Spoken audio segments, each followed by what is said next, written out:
Hello, ഞാൻ Sherin Davis. ഞങ്ങൾ എപ്പോഴും നിങ്ങളോട് ഇൻവെസ്റ്റ്മെന്റിനെ കുറിച്ചും ഇൻവെസ്റ്റ്മെന്റിനുള്ള അവസരങ്ങളെക്കുറിച്ചുമാണ് നിങ്ങൾക്ക് ഏറ്റവും കൂടുതലായിട്ട് പറഞ്ഞു തരാൻ ശ്രമിച്ചുകൊണ്ടിരിക്കുന്നത്. പക്ഷെ എന്നാൽ ഞങ്ങൾ ഏറ്റവും കൂടുതൽ കേൾക്കുന്ന ഒരു ചോദ്യമാണ്, അതിന് ഇൻവെസ്റ്റ് ചെയ്യാനായിട്ട് നമ്മുടെ പണം വേണ്ടേ എന്നുള്ളതാണ് ഒരു പ്രധാനമായിട്ട് കേൾക്കുന്ന ഒരു ചോദ്യം. അതായത് 100 രൂപ മുതൽ വരെ SIP തുടങ്ങാൻ പറ്റുന്ന ഈ കാലത്ത് അത് എന്തുകൊണ്ടാണ് നമ്മുടെ ചെറുപ്പക്കാർക്ക് മാസാവസാനം അടുത്ത സാലറി വരുന്നത് നോക്കി 1 രൂപ പോലും ഒരു മാസം മാറ്റിവെക്കാനില്ലാതിരിക്കുന്ന ഒരു അവസ്ഥ? അതെ, സേവ് ചെയ്യാനൊന്നുമില്ല. അതായത് ലോണുകളും ഫോണിന്റെ EMI അതുപോലെ ഓൺലൈൻ പർച്ചേസ്, പിന്നെ നമ്മുടെ അടിച്ചുപൊളിയൊക്കെ കഴിഞ്ഞു കഴിഞ്ഞാൽ കയ്യിൽ 1 രൂപ പോലും ഒരു മാസാവസാനം നമ്മുടെ ആളുകൾക്ക് മാറ്റിവെക്കാനില്ല.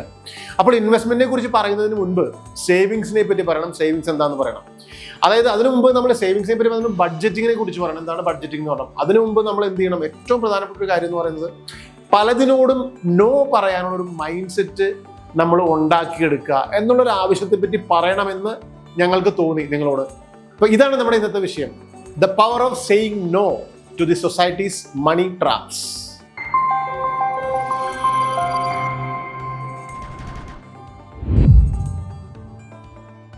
ഒരു ശരാശരി ഒരു ചെറുപ്പക്കാരൻ, നമ്മുടെ ഇടയിലുള്ള ഒരു ചെറുപ്പക്കാരൻ, ഒരാൾ ജോലിക്ക് കയറി കഴിഞ്ഞാൽ കണ്ടുവരുന്ന അയാളുടെ ഒരു ഫൈനാൻഷ്യൽ ഹാബിറ്റ്സ് എന്തൊക്കെയായിരിക്കും നമ്മൾ നോക്കി അറിയാൻ പറ്റും. അതായത് നല്ലൊരു ലക്ഷറി ഫോൺ മേടിക്കുക, അതാണ് ആദ്യം ചെയ്യുന്ന ഒരു കാര്യം. അപ്പോൾ അത് ഒരു മന്ത്ലി EMI ആക്കുമ്പോൾ നമ്മുടെ സാലറി ഒരുമിച്ച് കൊടുത്തല്ല മേടിക്കണേ, നമുക്കൊരു മന്ത്ലി EMI ഉണ്ടാവും അല്ലേ. പിന്നെ അതൊരു നമ്മൾ ഓവറായിട്ട് പർച്ചേസ് ചെയ്യുക, ഇലക്ട്രോണിക് സാധനങ്ങൾ, അതുപോലെ ഓൺലൈനായിട്ടൊക്കെ നമ്മൾ വളരെ ഓവറായിട്ട് പർച്ചേസ് ചെയ്യുക. പിന്നെ അടുത്തൊരു കാര്യം എന്ന് പറഞ്ഞാൽ ഫ്രണ്ട്സുമായിട്ടുള്ള ഔട്ടിങ്, അതായത് ഓവറായിട്ട് സ്പെൻഡ് ചെയ്യുക, ഔട്ടിങ്ങിനൊക്കെ ഓവറായിട്ട് സ്പെൻഡ് ചെയ്യുക. അതുപോലെ ലക്ഷറി കാർ മേടിക്കുക, ലക്ഷറി ആയിട്ടുള്ളൊരു കാർ മേടിക്കുക. പിന്നെ വെറുതെ ഒരു ഷോ ഓഫ്, അതിന് വേണ്ടിയിട്ടുള്ള കാര്യങ്ങളൊക്കെ ചെയ്യുക. പിന്നെ വേറൊരു പ്രധാനപ്പെട്ട കാര്യം എന്ന് പറയുന്നത്, നമ്മുടെ ഒരു വീട് പണിയുക, സ്വന്തമായിട്ട് വീട് പണിയുക, സ്ഥലം മേടിച്ച് വീട് പണിയുക. അല്ലെങ്കിൽ നമ്മുടെ നിലവിലുള്ള വീട് ഇപ്പോൾ ഒരു പക്ഷേ ചിലപ്പോൾ മോശമായിരിക്കും, അപ്പോൾ നമ്മളത് കുറച്ചുകൂടെ ലക്ഷറി ആയിട്ട് എന്ത് ചെയ്യും, നമ്മളത് മോഡിഫൈ ചെയ്യും. അപ്പം നമ്മളൊരു മാരേജിന് വേണ്ടിയിട്ടുള്ള പ്രിപ്പറേഷൻ. അപ്പോൾ പിന്നെ മാരേജിനാണെങ്കിൽ നമ്മൾ നമ്മുടെ ഹ്യൂജ് സ്പെൻഡിങ് ആണ് അല്ലേ. മാരേജിനൊക്കെ ഒരാൾ ചിലവാക്കുന്നതുകൊണ്ട് 15, 20, 30 ലക്ഷമൊക്കെയാണ് നമ്മൾ ചിലവാക്കുന്നത്. അപ്പോൾ ഇതൊക്കെയാണ് നമ്മളുടെ ഒരു ശരാശരി ചെറുപ്പക്കാരൻ്റെ അയാളുടെ വരുമാനത്തിൽ നിന്നും അയാൾ സ്റ്റാർട്ട് ചെയ്യുന്ന ഒരു ഫൈനാൻഷ്യൽ ഹാബിറ്റ്സ് എന്ന് പറഞ്ഞാൽ ഇതാണ് നടന്നുകൊണ്ടിരിക്കുന്നത് ഇവിടെ. അപ്പോൾ ഇപ്പം നമ്മൾ ചിന്തിച്ചു അറിയാൻ പറ്റും, ഇപ്പോൾ ഇത്രയൊക്കെ സ്പെൻഡ് ചെയ്ത് കഴിഞ്ഞാൽ നമുക്ക് എന്താണ്, നമ്മുടെ സേവിങ്സ് നമ്മൾ ഇതുവരെയും തുടങ്ങിയിട്ടില്ല അല്ലേ. അപ്പോൾ എപ്പോഴാണ് ഒന്ന് സെറ്റിലായിട്ട് നമ്മൾ സേവിങ്സിനെ കുറിച്ച് ആലോചിക്കാം എന്ന് വിചാരിക്കുന്ന സമയം? അത് ഓൾമോസ്റ്റ് നമ്മളുടെ ആ ഒരു ബാച്ചിലർ ലൈഫ് കഴിഞ്ഞ് ഒരു ഫാമിലിയൊക്കെ ആയി തുടങ്ങുന്ന സമയത്താണ്. അപ്പോൾ നമ്മൾ മനസ്സിലാക്കേണ്ടത് കാര്യം എന്താണ്, ഫാമിലി ആയിട്ട് തുടങ്ങിക്കഴിഞ്ഞാൽ നമ്മുടെ എന്ത് ചെയ്യും, നമ്മുടെ സേവിങ്സ് കപ്പാസിറ്റി കുറഞ്ഞു വരും. കാരണം വീണ്ടും അപ്പോൾ നമുക്ക് കമ്പൽസറി ആയിട്ടുള്ള മാൻഡേറ്ററി സ്പെൻഡിങ്സ് കൂടി വരുന്ന സമയമാണ് നമ്മുടെ ഒരു മാരേജ് സ്റ്റാർട്ട് ചെയ്യുന്ന, അല്ലെങ്കിൽ മാരേജ് വരുന്ന സമയത്ത്.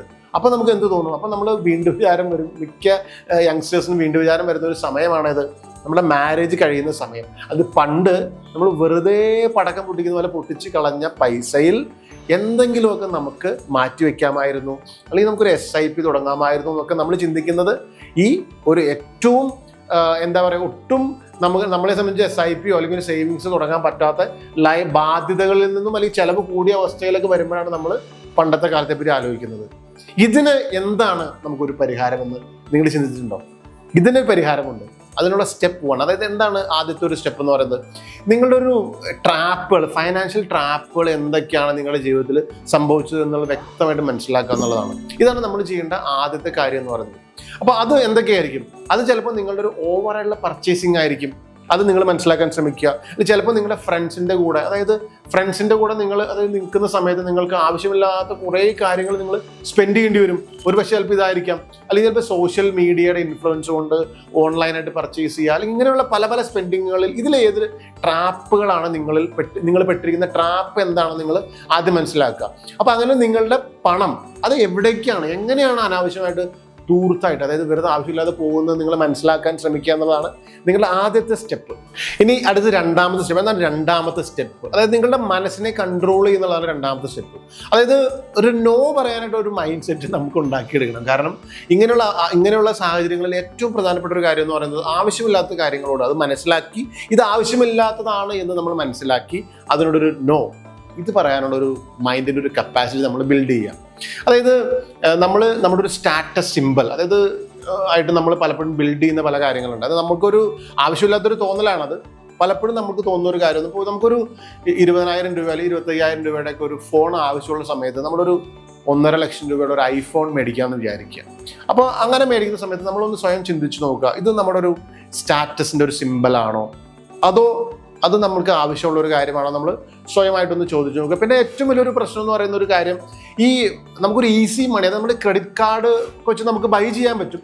ഈ ക്രെഡിറ്റ് കാർഡ് വെച്ച് നമ്മൾ ബൈ ചെയ്യുന്ന സമയത്ത് നമുക്ക് ഈസി ആയിട്ട് ഒരു സ്വൈപ്പിൽ എന്ത് ചെയ്യും, നമ്മുടെ ഈ 1 ലക്ഷം 1.5 ലക്ഷം ഇങ്ങോട്ട് പോകും അല്ലേ, നമുക്കൊരു ഫീൽ ഉണ്ടാവുന്നില്ല. അപ്പം നമുക്ക് ഈ പൈസ, ഒരു കാര്യം നിങ്ങളൊന്ന് ആലോചിച്ച് നോക്കുക, ഈ ഒരു ക്രെഡിറ്റ് കാർഡ് സ്വൈപ്പ് ചെയ്യുന്ന ഒരു സാഹചര്യത്തിൽ നിങ്ങളിപ്പോൾ ഈ 1.5 ലക്ഷം രൂപയ്ക്ക് വേണ്ടി 50,000 രൂപയുടെ 3 കെട്ട് 500-ന്റെ നോട്ടാണ് നിങ്ങൾ എടുത്തുകൊണ്ടുപോയി അവിടെ മുമ്പിൽ വെച്ച് നിങ്ങൾ ഈ പറഞ്ഞ ഐഫോൺ മേടിക്കുന്നതെന്ന് ചിന്തിച്ച് നോക്കുക.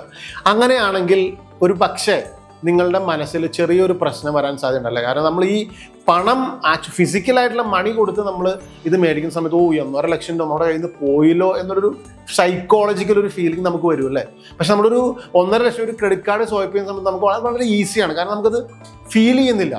നമുക്ക് നമ്മുടെ അക്കൗണ്ടിലേക്ക് പൈസ വരുന്നു, പലപ്പോഴും നമ്മളത് ഫിസിക്കലി എടുത്ത് കൈകാര്യം ചെയ്തിട്ട് നമ്മൾ 1.5 ലക്ഷം രൂപ നമ്മൾ ഫിസിക്കലായിട്ട് കൊടുത്തു കഴിയുമ്പോൾ ഒരു പക്ഷേ നിങ്ങളൊന്ന് സ്വയം ചിന്തിച്ച് നോക്കുക. കാരണം അതിൻ്റെ ഡിഫറൻസ്. അപ്പോൾ എന്ത് ചെയ്യുക, നമ്മളപ്പോൾ ഈ ക്രെഡിറ്റ് കാർഡിൻ്റെ ഉപയോഗം, ഈ ഒരു പോയിന്റിനോട് കൂട്ടി പറയാൻ പറ്റുന്ന ക്രെഡിറ്റ് കാർഡിൻ്റെ ഉപയോഗം ഒരു പക്ഷേ കുറയ്ക്കുന്നത് കൊണ്ട് നിങ്ങൾക്ക് ഒരു പക്ഷേ ചിലപ്പോൾ ഇങ്ങനെയുള്ള പല കാര്യങ്ങളും നിങ്ങൾക്കൊരു ചെറിയൊരു മോചനം കിട്ടാനായിട്ട് ചെറിയൊരു സാധ്യതയുണ്ട്.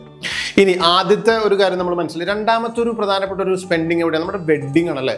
പലപ്പോഴും നമ്മളൊന്ന് ആലോചിച്ച് നോക്കിയാൽ നമുക്ക് മനസ്സിലാവും, നമുക്ക് ഇന്നത്തെ ഒരു സാഹചര്യത്തിൽ നമ്മുടെ ഒരു മാരേജിന് നമ്മൾ സ്പെൻഡ് ചെയ്യുന്ന എമൗണ്ട് എന്ന് പറയുന്നത് എത്രയാണ്.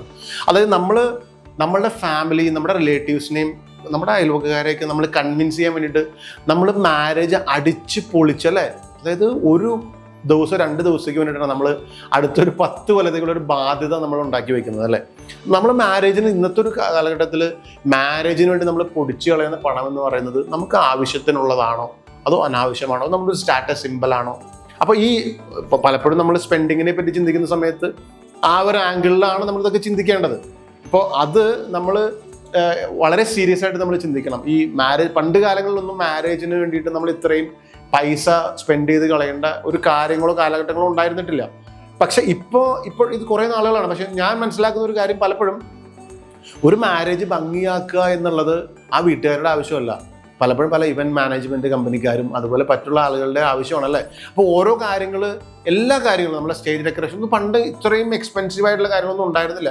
അപ്പോൾ പലപ്പോഴും നമ്മൾ മനസ്സിലാക്കേണ്ടത് നമ്മുടെ ഫോട്ടോഗ്രാഫി കാര്യങ്ങൾ ഇതൊക്കെ അഡീഷണൽ കോസ്റ്റുകൾ ആഡ് ചെയ്ത് അപ്പോൾ ഇതിനൊരു ബഡ്ജറ്റ് ഉണ്ടാക്കി നമുക്കൊരു ശരാശരി രീതിയിൽ നമുക്ക് സ്പെൻഡ് ചെയ്യാനൊക്കെ പറ്റിക്കഴിഞ്ഞാൽ വളരെ നല്ലതായിരിക്കും. അപ്പോൾ ഇതിനെപ്പറ്റി നിങ്ങൾ ആലോചിക്കുക. ഞാൻ ഈ പറഞ്ഞു വരുന്നത് മൊത്തത്തിൽ നമ്മുടെ പൈസ അനാവശ്യമായിട്ട് ചിലവാക്കുന്നത് ഏതൊക്കെ മേഖലകളിലാണെന്ന് നിങ്ങൾക്ക് തിരിച്ചറിയാനുള്ള ചില ടിപ്സാണത്. അപ്പോൾ അതും കൂടി നിങ്ങളൊന്ന് കൃത്യമായിട്ട് മനസ്സിലാക്കുക.